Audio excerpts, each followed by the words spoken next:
ഇപ്പോൾ നമ്മുടെ നാട്ടിലത്തെ സ്റ്റുഡൻസും ഇപ്പോൾ പറഞ്ഞിട്ടുണ്ട് വേറെ അബ്രോഡ് ട്രാവൽ ചെയ്തിട്ടുണ്ട്.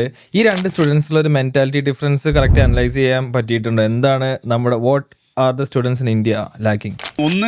ഒരു ഗുണമുള്ളതെന്ന് വെച്ചാൽ അത്യാവശ്യം നല്ല കോമ്പറ്റീറ്റീവാണ് ഇന്ത്യയിലുള്ള കുട്ടികൾ. അതായത് നല്ലൊരു കോളേജിൽ പഠിക്കണമെങ്കിലൊക്കെ വലിയ എൻട്രൻസ് എക്സാമാണ്. ഇപ്പോൾ JEE എഴുതണം, അല്ലെങ്കിൽ ഒരു MBBS ആണെങ്കിൽ നീറ്റ് എഴുതണം. അപ്പം അതിൻ്റെ ഒരു അഡ്വാൻറ്റേജ് പലപ്പോഴും എനിക്ക് ഫീൽ ചെയ്യാറുണ്ട്. പക്ഷേ ഇപ്പം എനിക്ക് മനസ്സിലായ ഒരു കാര്യം എന്ന് വെച്ചാൽ ഒരു സ്ട്രോങ് ഒരു ഇമോഷണൽ ഇൻ്റലിജൻസിൻ്റെ കേസിലൊക്കെ പുറത്തുള്ള കുട്ടികൾക്ക് അത്യാവശ്യം നല്ല രീതിയിൽ അവർ എഡ്യൂക്കേറ്റഡ് ആകുന്നുണ്ട് എന്ന് എനിക്ക് തോന്നാറുണ്ട്. ഇപ്പം നിങ്ങൾക്ക് തന്നെ അറിയാം, നാട്ടിൽ ഒരുപാട് പ്രശ്നങ്ങളൊക്കെ നമ്മൾ കേൾക്കാറുണ്ട്, ടീനേജേഴ്സ് അക്രമാസക്തരാകുന്നു എന്നൊക്കെ ഉള്ളത്.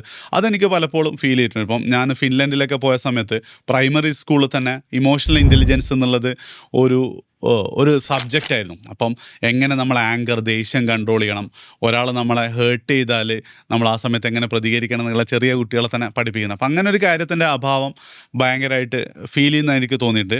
പിന്നെ രണ്ടാമത്തെ കാര്യം, ഹൈലി ഡിസ്ട്രാക്റ്റഡ് ആണ്.